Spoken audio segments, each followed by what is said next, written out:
Hello, my name is George Cairns and I'm going to show you how to fake a portrait taken in a studio by actually shooting indoors at home and then selecting the figure and placing them against a computer-generated backdrop. I've used an external flash just to add a bit of modelling here at the left, and there's a bit of daylight on the right here, and this is a £2 sheet of blue card from a local stationery store and a little close hanger holding it up, so it's a very cheap, low-budget portrait shoot, and hopefully it should look a little bit better when we've added our computer-generated background. So let's kick off with our raw start image. Now you probably need to process it to get the contrast and the colours looking right, and here you can see it's quite dull, underexposed, and just generally not looking very much like a studio portrait. So the first thing I'm going to do is bring it into Camera Raw because it's a raw file, and I'm just going to bump up the exposure a little bit, increase the contrast, drag out clarity a little bit. And we also want to boost the blues there in the background, and a good way of doing that is to push the vibrant slider to the right, like so. I'm just going to claw back some of the highlights to bring in some more highlight detail, and that's looking much more healthy histogram wise. The picture looks better as well, so I'm going to click Open Image to bring it into the standard Photoshop CC editor where we can do our compositing.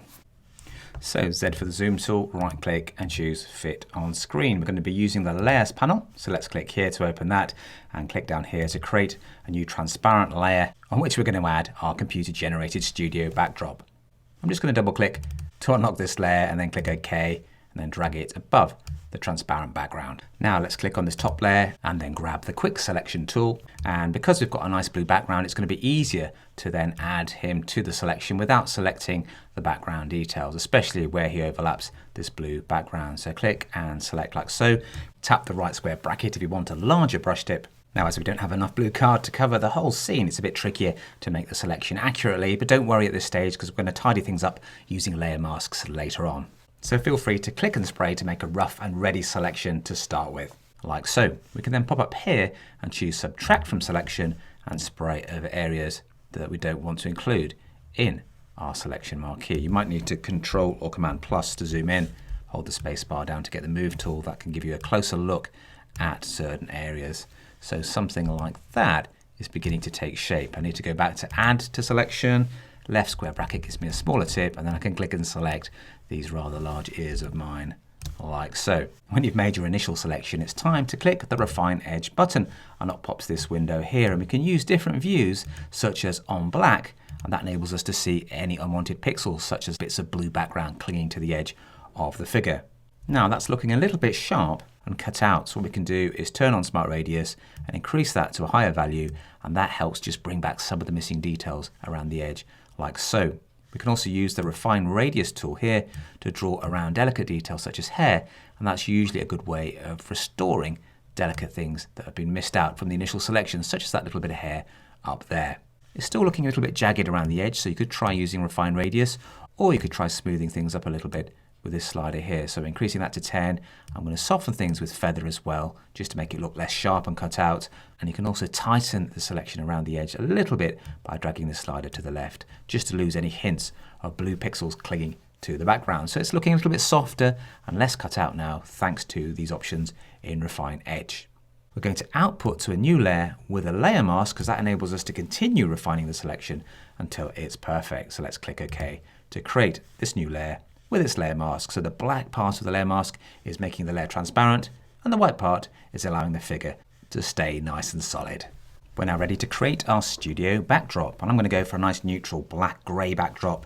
So I'm going to press here to set the default colors to black and white, and then I'm going to click on the background layer we created earlier and go to Filter, go down to Render, and we're not just going to fill it with a solid black, we're going to actually have a bit of a mottled texture by choosing Clouds. Now that's a little bit too contrasty, so what I'm going to do is add an adjustment layer by clicking here and popping up to Levels. And here comes the Properties window, and here we can adjust the levels by using the sliders under the histogram. By dragging this grey slider to the right, I could darken the midtones nicely. We can also drag this highlight slider to the left to create darker looking highlights. And we can make the darker pixels slightly lighter by dragging this shadow slider to the right a little bit. So we've now got a more subtle but textured studio backdrop.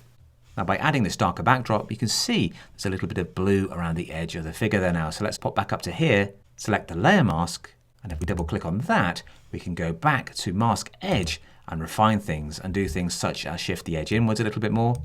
That just tightens it in around the edge there. So layer masks have their own refine mask option, which enables you to fine tune things more easily. And let's click OK to make that adjustment. And the other nice thing about layer masks is we can use a brush tip on them by clicking here to select the brush. Let's choose a nice soft round brush tip, click back on the mask, and then let's have a closer look at our edge. So if something is missing, such as this bit here, if we place a white brush tip on this area here, we can then spray to restore missing bits of clothing. Let's do that here as well. And there's one up here too, so I'm just going to click and spray to bring that back, like so. And if there's any unwanted background, you could always spray with a black brush to get rid of anything that shouldn't be showing up. There's a bit of background here, for example. I'm going to press X to swap the foreground color to black, and then click and spray down here. I'm using the Shift key to draw straight lines between each point. And that's a great way of tidying up around the edge of the figure. If there's any problematic bits of background, there's a bit here as well, which I'm just going to remove with a black tip on the layer mask, like so.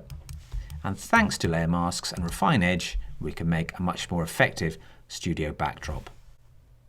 I'll just tidy this bit up as well and just soften that edge a little bit more.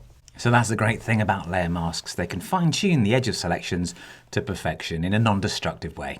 And talking of non-destructive, if I double click on the adjustment layer here, I can fine-tune the settings. I'm just going to lighten up the background a little bit more so it's a little bit more subtle and less distracting. And then click here to close the properties panel. Okay, Z for the zoom tool, right click and choose fit on screen. And here's a little trick I like to do at the end of a project. Click on the top layer, press Shift, Alt, Command and E, or Shift, Control, Alt and E, and that creates a stamp visible layer, which is a combination of all of the layers below. And the cool thing about that is you can then go to Filter, go up to Camera Raw Filter, and apply effects by clicking here. And let's choose a post-crop vignette just to darken the edges a little bit. Add a little bit of picture noise as well, just to add a little bit of grain to the portrait and the background, and that helps unify things together. Then click OK to apply the change. And there you have your posh studio backdrop without having to fork out lots of cash to get your photograph taken professionally.